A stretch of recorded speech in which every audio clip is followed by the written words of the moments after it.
Start it. देखिए एक हम लोग क्यूब बनाया है। क्यूब का ये जो बॉटम सरफेस है ये ग्राउंड के साथ अटैच है, फिक्स्ड है। ठीक है, सब लोग ड्रॉ कर लिए। तो ग्राउंड के साथ ये फिक्स है, अटैच है। अब क्या कर रहे हैं कि एक एक्सटर्नल फोर्स दे रहे हैं। एक एक्सटर्नल फोर्स, डायरेक्शन को समझना जरूरी है। आप ऐसे समझ लीजिए that is X axis, Y axis और ये जेड एक्सिस। तो ये कौन सा प्लेन होगा?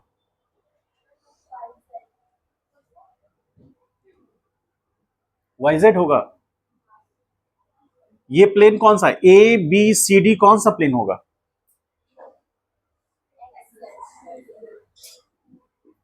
एक्सजेड प्लेन होगा।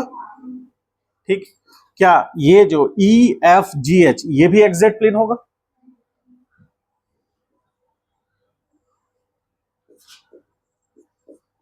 ठीक है, ध्यान से देखिए, अभी लिखना नहीं है, ध्यान से देखिए। आप क्या कर रहे हैं कि एक्सटर्नल फोर्स लगा रहे हैं और उस फोर्स का डायरेक्शन किधर है? उस फोर्स का डायरेक्शन एक्स एक्सिस के अलोंग है। ठीक है, तो इस प्लेन पर एक फोर्स लगा, जो कि ये फोर्स किस एक्सिस के अलोंग है? Along x axis. तो ये फोर्स लगने के कारण क्या होगा? मेंबर डिफॉर्म करेगा, डिफॉर्मेशन आएगा। ये इस तरह से कुछ, जैसे देखिए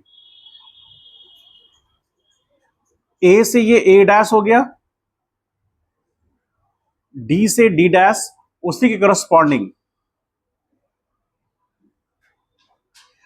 सी डैश और ये बी डैश। कुछ समझ में आ रहा है?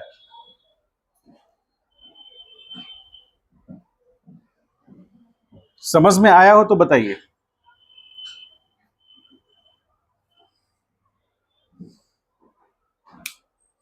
होगा ऐसा, क्योंकि बॉटम पोर्शन फिक्स है तो वो तो डिस्प्लेस नहीं होगा। टॉप सरफेस जो है, कौन सा टॉप सरफेस है? ए बी सी डी, ये टॉप सरफेस है।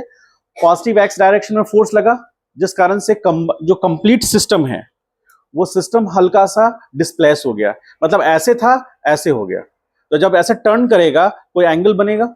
और पूरा का पूरा जो सरफेस है वो पहले कहां था? ए बी सी डी था, अब वो शिफ्ट होकर कहां चला गया? A dash B dash C dash D dash. Area वही है लेकिन शिफ्ट कर गया। तो ये फोर्स की खासियत क्या है कि ये फोर्स पैरेलल टू सरफेस लगा, सरफेस के परपेंडिकुलर नहीं लगा।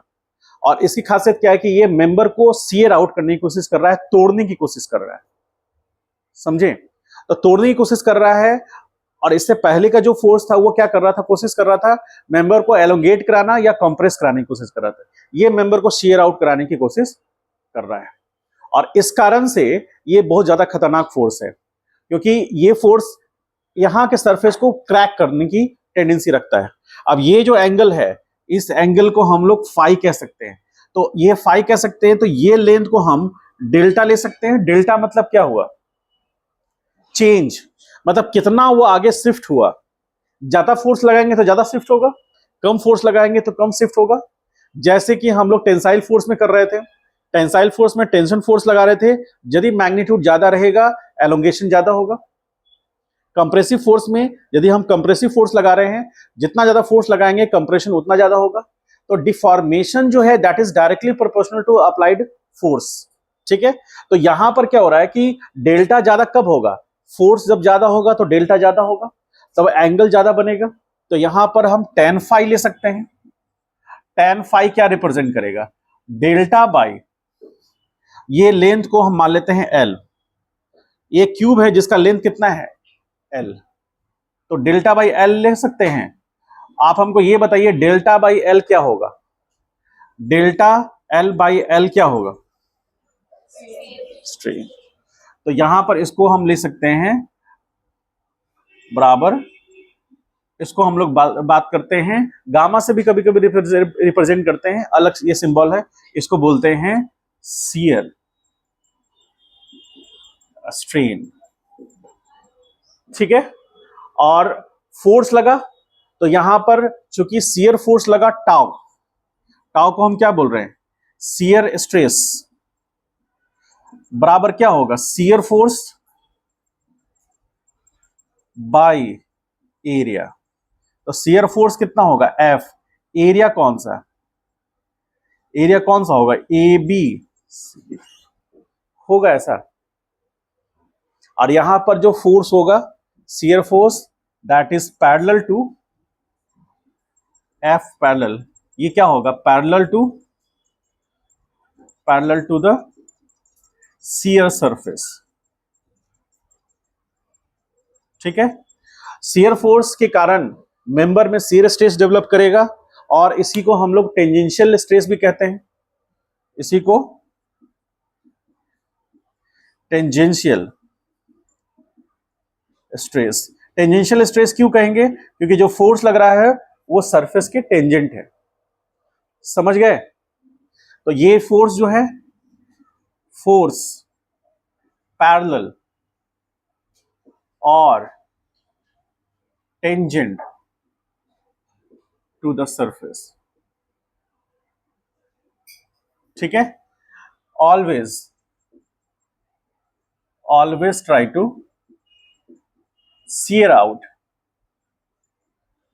the member।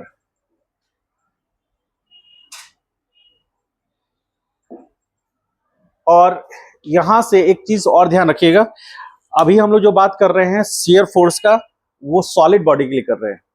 जब हम मैकेनिकल प्रॉपर्टीज ऑफ फ्लूइड पढ़ेंगे तो वहां पर शियर फोर्स बात करेंगे फ्लूइड के लिए। तो शियर फोर्स फ्लूइड की बात तब करेंगे।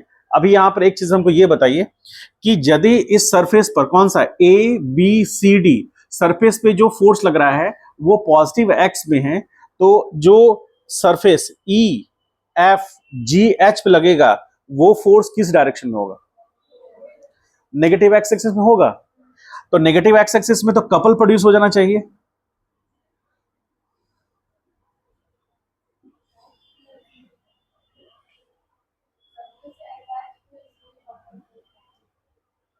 सरफेस से अटैच है,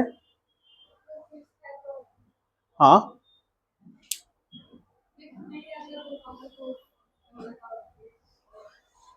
हाँ, फिक्स नहीं है इसलिए रोटेट नहीं कर पा रहा है, तो सॉरी फिक्स है इसीलिए रोटेट नहीं कर पा रहा है। और यदि फिक्स नहीं होता तो ऐसे टर्न कर जाता, घूम जाता ना। ठीक है, तो अभी ये कौन सा फोर्स है, ये फोर्स जो ग्राउंड सरफेस इस मेंबर पे लगा रहा है। जैसे वहां पर वर्टिकल वॉल था, रिजिड वॉल, जो कि मेंबर पे लगा रहा था, वो क्या था, एक्सटर्नल फोर्स के अपोजिट डायरेक्शन में था। सेम मैग्नीट्यूड का फोर्स अपोजिट डायरेक्शन में। तो यहां पर ये जो फोर्स होगा, मान लेते हैं सपोज एफ बराबर 500 किलो न्यूटन है, तो ये फोर्स भी कितना होगा,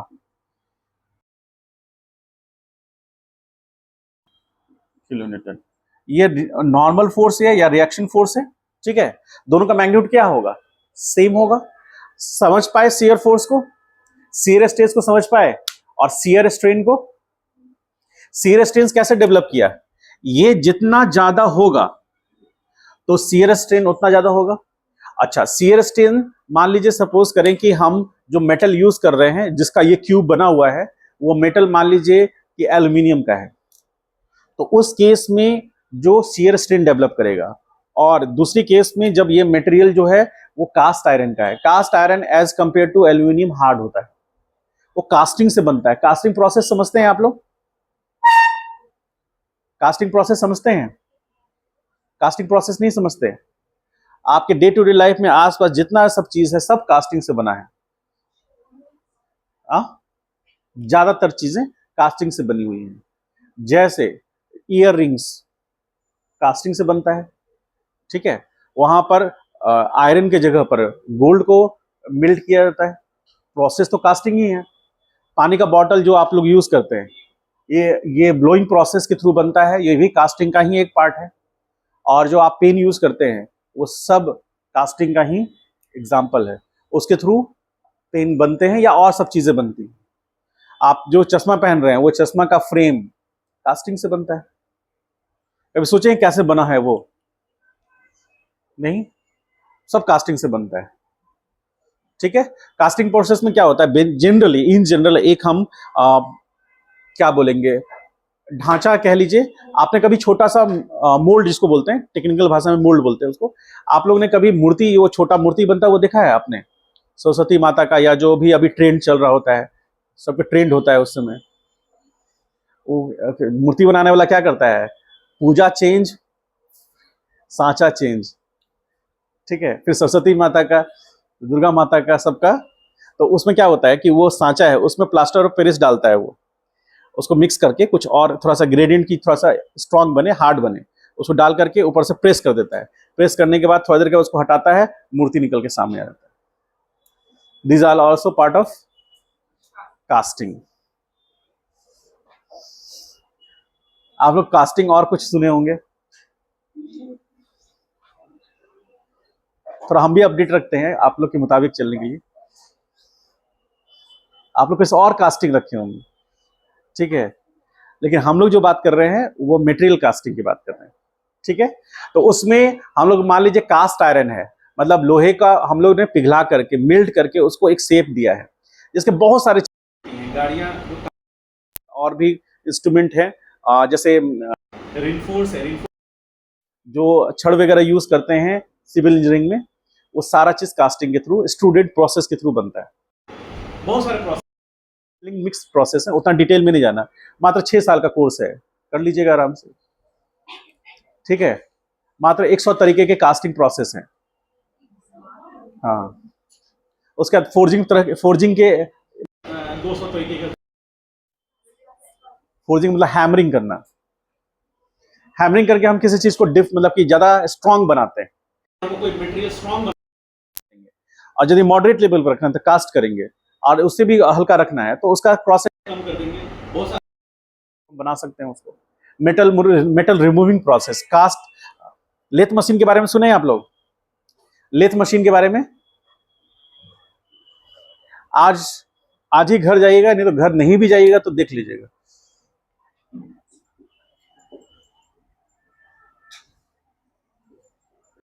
लेथ मशीन, ठीक है, सर्च कीजिएगा, यूट्यूब है सबके पास। यूट्यूब कैसे ओपन होता है? लेथ मशीन और फिर कास्टिंग, ये सब सर्च कीजिएगा, समझने में आपके लिए, आपको ओवरऑल थोड़ा नॉलेज मिलना चाहिए इसका, ठीक है। इसको राइट डाउन कीजिए, कंप्लीट करते हैं। ज्यादा हम लंबा जाना नहीं चाहते हैं, फिर कंफ्यूज हो जाइएगा आप लोग। बोलिए, लेंथ में चेंज कैसे निकाल सकते हैं हम लोग? डेल्टा एल बराबर एफ दिया हुआ है क्या? एल दिया हुआ है, एरिया दिया हुआ है, ई का वैल्यू दिया हुआ है, तो यहां पर delta L is equal to क्या हो गया? एफ एफ एल बाई ई।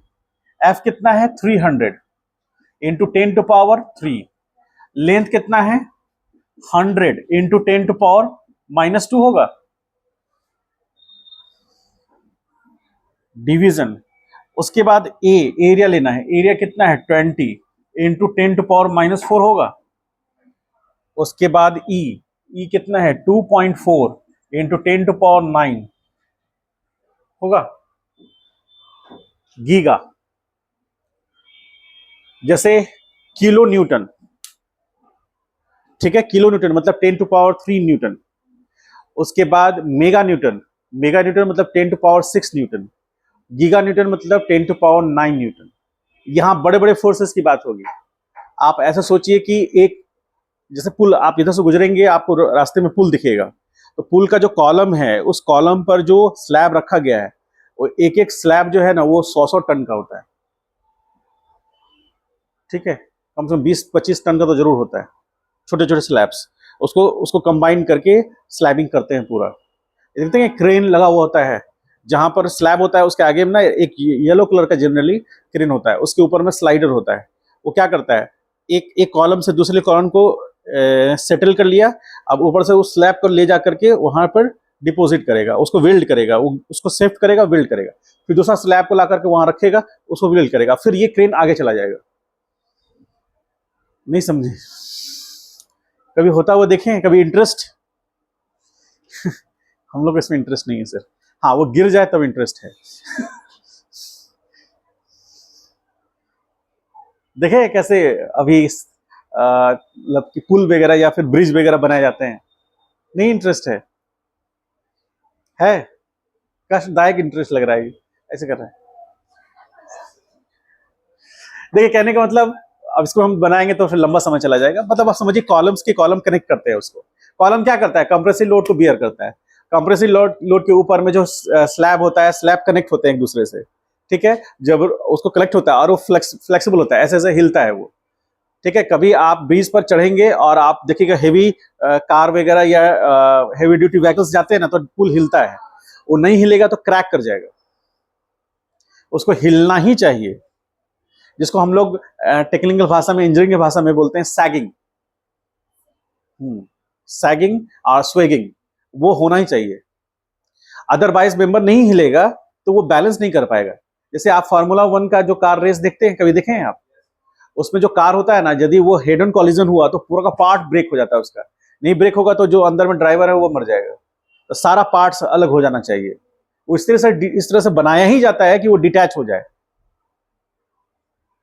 समझ गए इस बात को? उसी तरह पुल का वो जो भी सेक्शन है ना, वो ऐसे अटैच किया हुआ है। और जब जब हेवी ट्रक गुजरेगा या कोई हैवी व्हीकल गुजरेगा तो उसको हिलना है, वाइब्रेट करना, सो दैट कि वो बैलेंस कर ले। नहीं समझे? और मान लीजिए सपोज करें, एक क्वेश्चन है मेरा आपसे। मान लीजिए एक आर्मी का बटालियन है, बटालियन समझ रहे हैं? मान लीजिए 200 200 सैनिकों का बटालियन है, ठीक है। अब वो अपना लेफ्ट राइट करते हुए, लेफ्ट राइट ऐसे करके चलते हैं ना, तो लेफ्ट राइट करते हुए पुल पे चढ़ गए वो, ठीक है। ध्यान समझिएगा, पुल पे चढ़ गए तो 200 एक साथ 200 पैर, राइट पैर एक साथ पुल पे आया। फिर 1 सेकंड के बाद एक साथ 200 पैर लेफ्ट हिट किया, तो पुल में क्या होगा? वाइब्रेशन। हमारे एक से तो होने वाला नहीं है, 200 लोग हैं तो हल्का वाइब्रेट करेगा। तो पुल अपने मीन पोजीशन के बाद ऑसिलेट करना स्टार्ट करेगा। फिर एक पर्टिकुलर टाइम के बाद फिर राइट फुट बैलेंस होगा, उस पर हिट करेगा, फिर उसमें ऑसिलेशन आएगा। फिर लेफ्ट पैर हिट करेगा, फिर उसमें ऑसिलेशन आएगा। ऑसिलेशन का एम्पलीट्यूड बढ़ता जाएगा, फिर लगातार एक इंटरवल पे फोर्स मिल रहा है, तो वो ज्यादा ऑसिलेट करने लगेगा। अब ज्यादा ऑसिलेट करेगा तो एक फिक्स लिमिट के बाद यदि पुल ज्यादा हिलेगा तो क्लैप्स कर जाएगा। इसीलिए पुल पर ना जो आर्मी का जो ये यूनिट है, उसको लेफ्ट राइट नहीं कराया जाता है। सच बात है ये। हाँ हाँ, वो सब कुछ किया जाता है।